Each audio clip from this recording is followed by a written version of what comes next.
আপনি যদি নিচে পরিচর্যা করতে না পারেন আপনি খামার করবেন না দয়া করে। এখান থেকে যে আহামরি লাভ তা কিন্তু হয় না। আমি বারবার বলছি, ঘাস কাটা কিন্তু একটা ট্রেনিং, নিজে ঘাস কাটতে হবে, নিজে মাথায় আনতে হবে।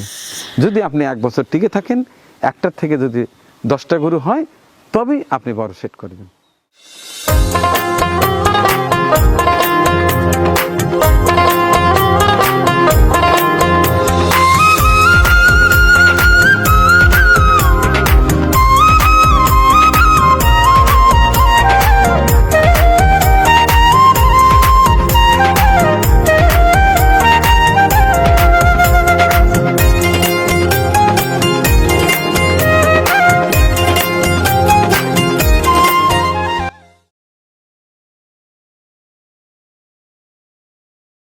আসসালামু আলাইকুম। আমার চিত্তপুরি এগ্রোর কয়েকটি গরু আছে। আমার বাড়িতে লালন পালন হয়, কিন্তু গরু লালন পালন আসলে একটু খোলা মেলা জায়গা হলে ভালো হয়।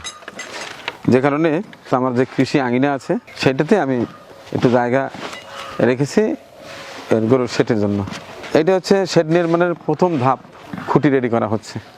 এই একটা খুঁটি আছে 18 ফিট, আর এটা বোধ হয় 15 ফিট, কারণ মাটির নিচে কিছু যাবে।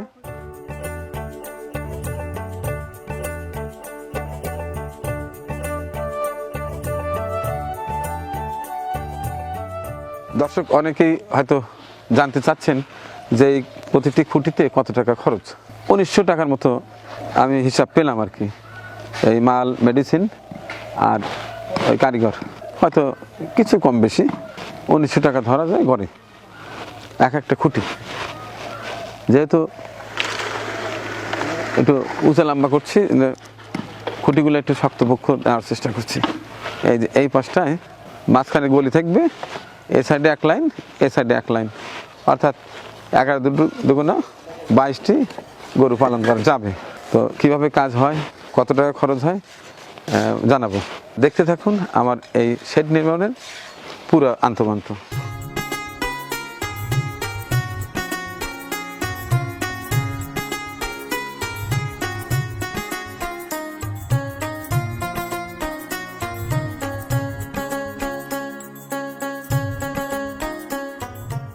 এবার মূল শেডের যে কাজ শুরু সেটা হবে। আমরা একটা খুঁটি উঠানোর মাধ্যমে শুরু করব। না, বিসমিল্লাহ। 1,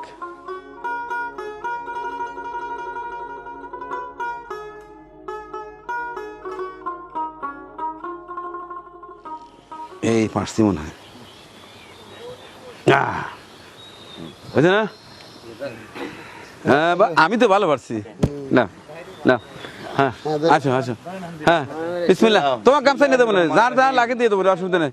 বিসমিল্লাহ বিসমিল্লাহ বিসমিল্লাহ, চলো বিসমিল্লাহ, আল্লাহু আকবার। চিত্তপুরি এগ্রো ফার্মের মূল শেড। হ্যাঁ আসো আসো আসো, ওই রে মারো, ধীরে ধীরে খারো, ধীরে ধীরে, হ্যাঁ ধীরে ধীরে ধরেন। আল্লাহ তুমি খায়ের বরকত দিও।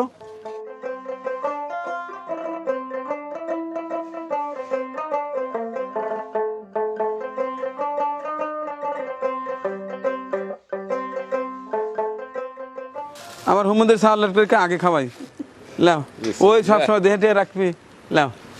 আচ্ছা এই এটা কই, এই খুঁটি তুললো কেটে কেটো, এই যে লাও। এই ডায়াবেটিস থাকতে গুলো কই। আচ্ছা আর কেটে কেটা, লাও লাও লাও। হ্যাঁ হ্যাঁ ডায়াবেটিস আর কার, এই জাকির। হ্যাঁ আচ্ছা, এখন তুমি সবাইকে একটা করে দাও, আমি একটা খাওয়া যাই, সবাইকে একটা করে দাও। বিসমিল্লাহ।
দর্শক, এই হচ্ছে আমার শখের খামারের মূল শেড নির্মিত হচ্ছে।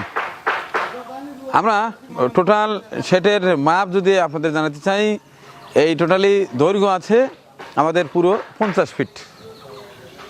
আর এখন প্রস্থ, এই যে মাঝখানে যে দাঁড়িয়ে আছি এখানে রেখেছি 10 ফিট।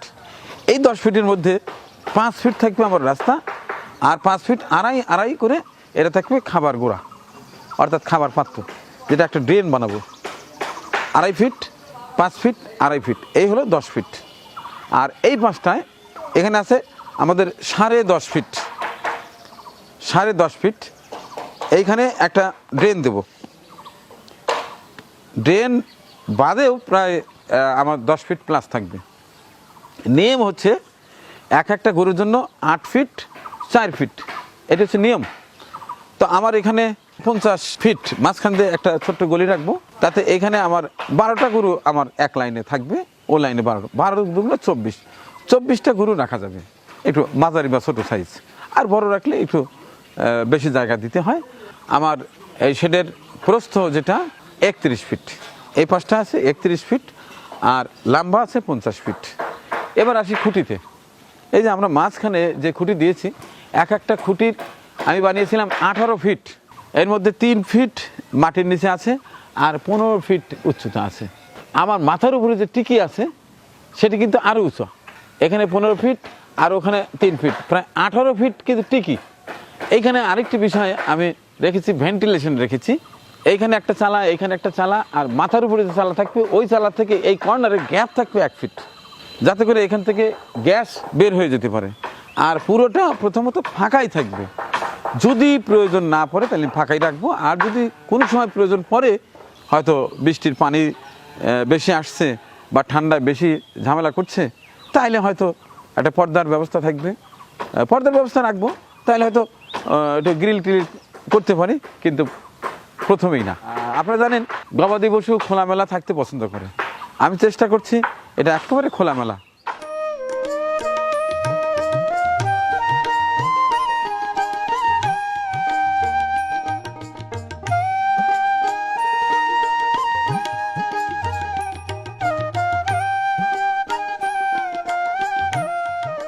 আজ আমার আনন্দের দিন, খুশির দিন।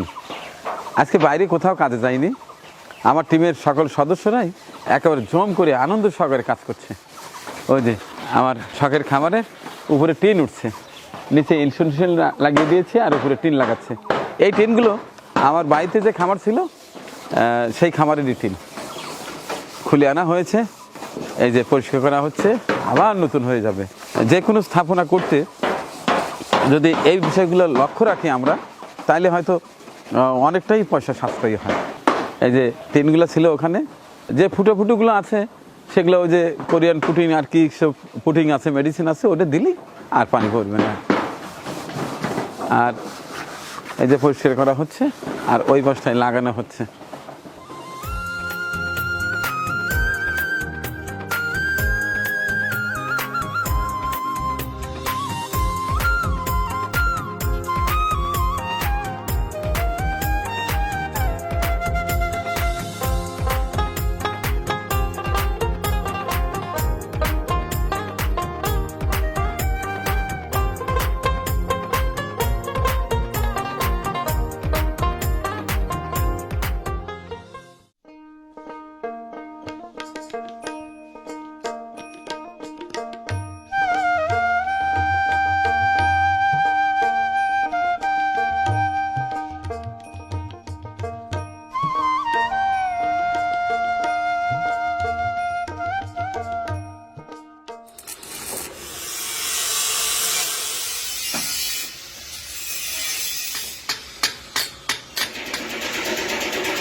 আজ 8ই জুলাই 2025 রোজ মঙ্গলবার।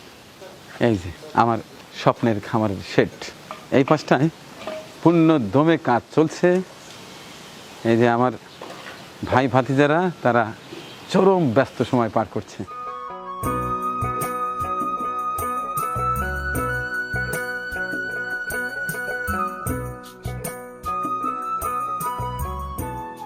ওই পাশটায় মূল শেডটা, ওখানে আমার মাঝারি সাইজ গরু 11 দুগুণা 22টা ক্যাপাসিটি হয়েছে।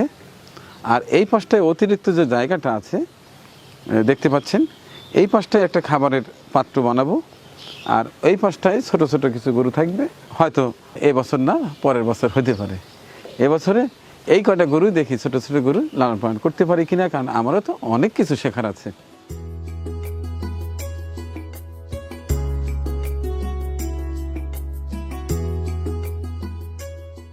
এই পাশটায় ড্রেন দিয়েছি, এ পাশের পানি গড়ে ড্রেনে আসবে, ড্রেন থেকে আবার এদিক দিয়ে বেরিয়ে এই ড্রেনে ও পাশ থেকেও ওয়েস্টেজ পানি এখানে আসবে, এ পাশ থেকেও আসবে। এরপরে ওখান থেকে ওই যে একটা পাইপ দিয়েছি, ওই জলাশয়ে পড়ছে, যাতে করে পুরো এলাকা শুকনো থাকে, ঝরঝরে থাকে। এই যে এই পাশটায় দেখুন, গবাদি পশু কৃষির মধ্যেই, এটাও কৃষি, এটাও কৃষি।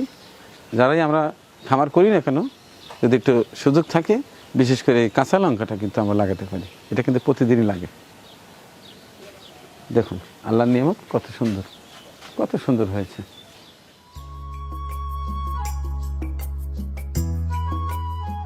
এটা হচ্ছে ডিসপ্লের কাজ শেষ। যখন আপনারা আসবেন তখন এখানে গরু বেঁধে দেখাবো। আর এই পাশটায় ছোট্ট একটা ছাগলের শেড বানিয়েছি। ছাগল উঁচুতে থাকতে পছন্দ করে, যে কারণে একটু উঁচু বানিয়েছি। বাড়িতে 3টা ছাগল ছিল, এই ছাগলটা এনে রেখে দিয়েছি। এই ঘরটায় খাদ্যের ঘর, যিনি এখানে দেখভাল করবে তিনি এখানে বসবে। আর এগুলো বিভিন্ন খাবার এনেছি, ভুট্টা, জব, কালাই, এগুলো এনেছি। নিজেই এখানে ছোট্ট একটা মেশিনে এটা ক্র্যাশিং করে টিএমআর পদ্ধতিতে খাওয়াচ্ছি।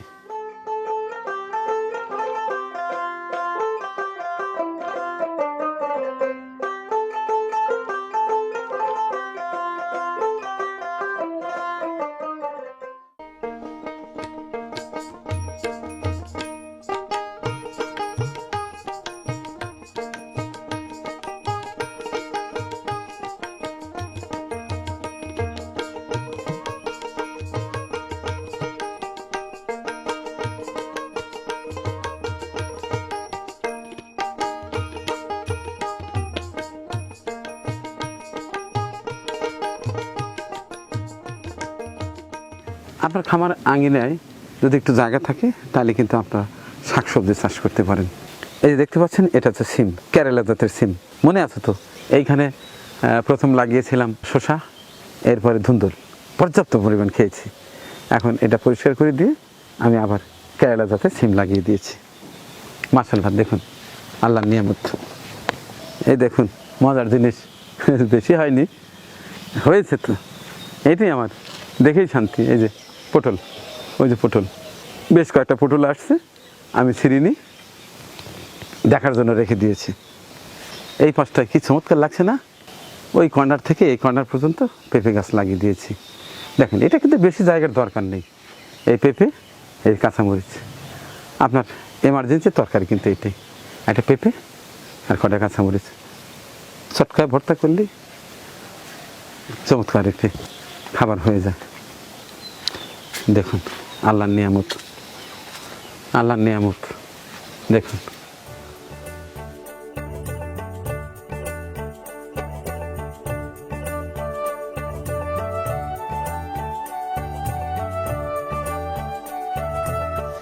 এই হলো আমার স্বপ্নের চিত্তপুরী আগ্রহ।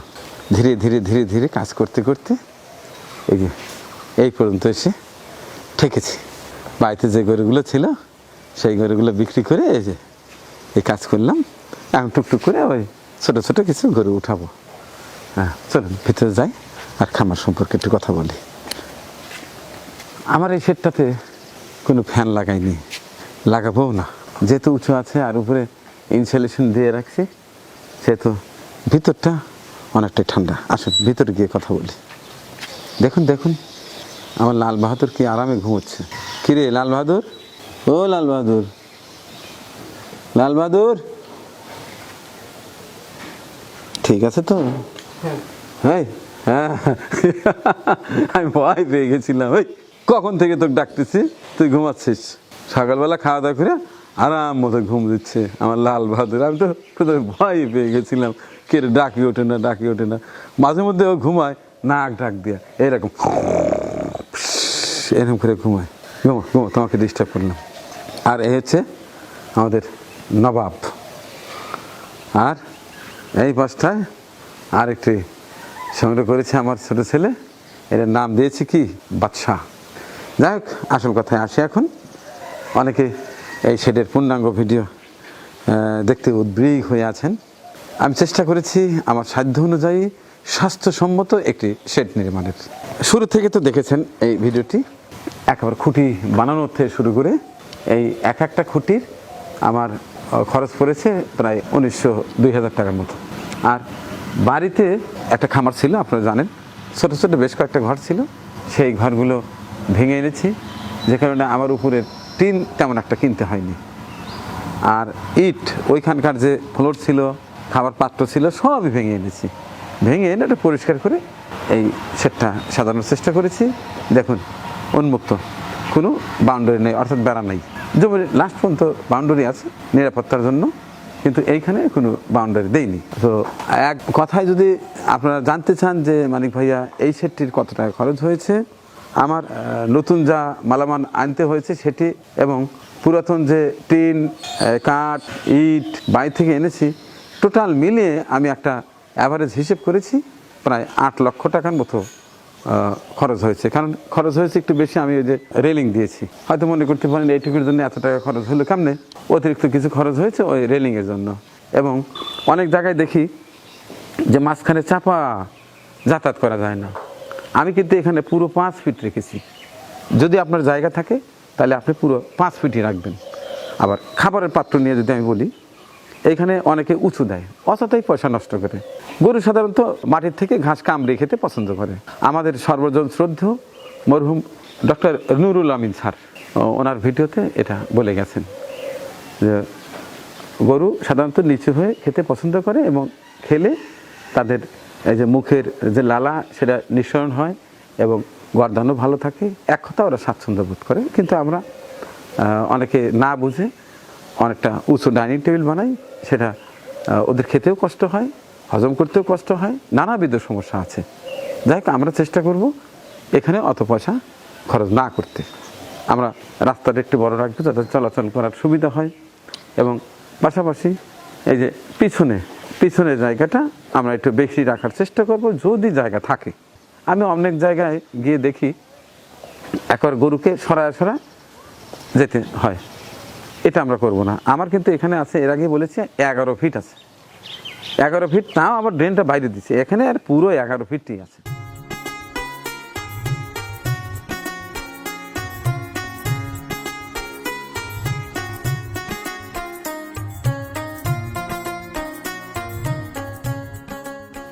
হুটহাট করে আসলে বড় পরিসরে সেট করা এটা আসলে কিন্তু উচিত নয়।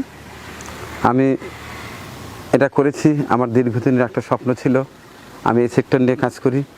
এখান থেকে যে আহামরি লাভ তা কিন্তু হয় না, আমি বারবার বলছি। অনেকেই ভিডিও চিত্র দেখে হুটহাট করে গরু কিনে ফেলে বা বড় একটা সেট করে ফেলে, সর্বশেষ রেজাল্ট ভালো হয় না। আমি ছোট ছোট কয়টা অপ্রিয় সত্য কথা আবার বলি। আপনি যদি নিচে পরিচর্যা করতে না পারেন, আপনি খামার করবেন না দয়া করে। আপনি যদি দেশের বাইরে থাকেন, দেশের মানুষের উপরে ভরসা করে দয়া করে খামার করবেন না। আপনার যদি ন্যূনতম ধারণা না থাকে, দয়া করে আপনি খামার করবেন না। আপনার যদি ঘাস চাষ করার মতো ওয়ে না থাকে, সেটা আপনার নিজের জমি হোক আর ভাড়া নিয়েই হোক, এটা যদি না থাকে আপনি খামার করবেন না। টোটালি দানাদার খাবারের উপর নির্ভর করে আপনি খামার করবেন না। যদি আপনি নিজে কাজ করতে না পারেন, তাহলে প্রশ্নই আসে না আপনার খামার করা। 10টা পর্যন্ত গরু আপনাকে নিজে পালন করতে হবে, নিজে কিনতে হবে, নিজে বিক্রি করতে হবে। নিজে দাঁড়িয়ে থেকে আপনি যদি নিজে হাতে নাও পারেন, যদি শ্রমিক থাকে, দাঁড়িয়ে থেকে খাবার পরিবেশন করবেন। খাবার কেনার থেকে শুরু করে প্রতিটি ক্রয় বিক্রয়ের স্থানটিতে আপনাকে থাকতে হবে। এগুলো যদি আপনি করতে না পারেন, খামার আপনি করবেন না। আর কয়টা গরুর জন্য কয়টা শ্রমিক, 1 থেকে 10টা পর্যন্ত গরু এর জন্য শ্রমিক আপনি নেওয়া যাবে না, পোষাবে না, আপনাকেই পালন করতে হবে।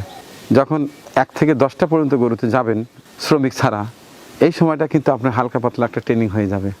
ঘাস কাটা কিন্তু একটা ট্রেনিং, নিজে ঘাস কাটতে হবে, নিজে মাথায় আনতে হবে, নিজে কাছে দিয়ে কুচি কুচি করে কেটে গরুকে দাঁড়িয়ে থেকে খাওয়াতে হবে, যেটা আমি করেছি। ধীরে ধীরে যখন 10টা পার হয়ে যাবে, এর মধ্যে আপনার ভুল ত্রুটিগুলো আপনি বুঝতে পারবেন, যে আসলে কিভাবে কিনতে হয়, কোন জাতের গরুগুলো কিনতে হয়, গরুর জাত চিনতে হবে, সুস্থ গরু চিনতে হবে। আপনি গরুর কাছে যখন যাবেন এখন সন্তানের মতো, আমি এভাবে বুঝাই যে দেখেন, কষ্টার্জিত টাকা দিয়ে একটা পশু কিনলেন, সেটা একেবারে সন্তানের মতো দেখতে হবে। মাঝে মধ্যে গায়ে হাত দিতে হবে, শরীরের তাপমাত্রা কীরকম সেটা আপনাকে জানতে হবে, বুঝতে হবে। আর যখনই 20টা গরু হবে তখনই আপনি একটা শ্রমিক রাখতে পারেন, অর্থাৎ 20টা গরুর জন্য একটা শ্রমিক প্লাস আপনি। এরপরে যখন 30টা যাবেন আর একজন শ্রমিক রাখতে পারবেন, অর্থাৎ আপনাকে ইনভলভ থাকতেই হবে। একজন শ্রমিক হলে তার সাথে আপনি একজন, দুইজন শ্রমিক হলে আপনি একজন, তিনজন শ্রমিক হলে আপনি একজন, 4জন, অর্থাৎ আপনাকে থাকতেই হবে। তো যাই হোক, অনেক কথা বলে ফেললাম। আপনাদের দোয়া চাই যেন আমি সুস্থ থেকে সঠিক তথ্য আপনাদের সংগ্রহ করে দিতে পারি। আর আমার জন্য দোয়া করবেন যেন আমার এই ছোট্ট শখের গরুর খামার এটি যেন ভালোভাবে পরিচালনা করতে পারি, এখান থেকে একটা ভালো রেজাল্ট আসে। আজকে আমার ছেলে হাটে যাবে, আমি তো যেতে পারছি না, একটি করে দেখে কেনার চেষ্টা করছি। আর যারা এই মুহূর্তে গরু পালন করতে চাচ্ছেন, আগ্রহী, তাদের জন্য সর্বশেষ ছোট্ট মোদ্দা কথা, একবারে সংক্ষেপে যে পরামর্শ দেব, আপনি নিজে হাটে যাবেন, নিজে কিনবেন, নিজে ঘাস তুলে খাওয়াবেন, নিজে ঘাস কেটে খাওয়াবেন, শ্রমিক নেবেন না। যদি আপনি 1 বছর টিকে থাকেন, একটার থেকে যদি 10টা গরু হয়, তবেই আপনি বড় সেট করবেন, তবেই আপনি টাকা ইনভেস্ট করবেন। হ্যাঁ, আপনার কাছে কোটি কোটি টাকা আছে, আপনি করবেন, কিন্তু নিজে না জানলে অন্যকে দিয়ে সম্পূর্ণ কাজ কখনো কোনো দিন করানো সম্ভব না। শুধু এই গরুর খামার কেন, আপনি যে কোনো ব্যবসা করেন, মনোযোগী হন, নিজে সময় দেন, তাহলে ওখান থেকে প্রফিট করতে পারবেন। দেখেন, আমি অসুস্থ অবস্থায় কিন্তু আমি প্রতিদিন আসার চেষ্টা করি। এখন তো এই যে অসুস্থ অবস্থায় বাইরে যেতে পারছি না, প্রতিদিন এখানে আসি, বিভিন্ন জায়গায় মানবিক কাজ হচ্ছে, সেটাতে লোকজনকে ইনস্ট্রাকশন দিয়ে ছড়িয়ে দিয়ে আমি চলে আসি, সারাদিন এখানে বসে থাকি। এক কথায়, আপনার প্রতিষ্ঠান, আপনার ব্যবসা, আপনার খামার, আপনার কৃষি খামার, যেটাই বলেন না কেন, আপনাকে প্রেজেন্ট থাকতে হবে। আপনি নিজে হাতে কিছু করতে না পারলেও আপনাকে ওই ব্যবসা সম্পর্কে ধারণা থাকতে হবে, তাইলে অন্যকে দিয়ে করে নিতে পারবেন। অনেক অনেক ভালোবাসা জানাচ্ছি দীর্ঘ সময় ধৈর্য সহকারে আমার এই চিত্তপুরী এগ্রোর সর্বশেষ ভিডিও সেটটি দেখার জন্য।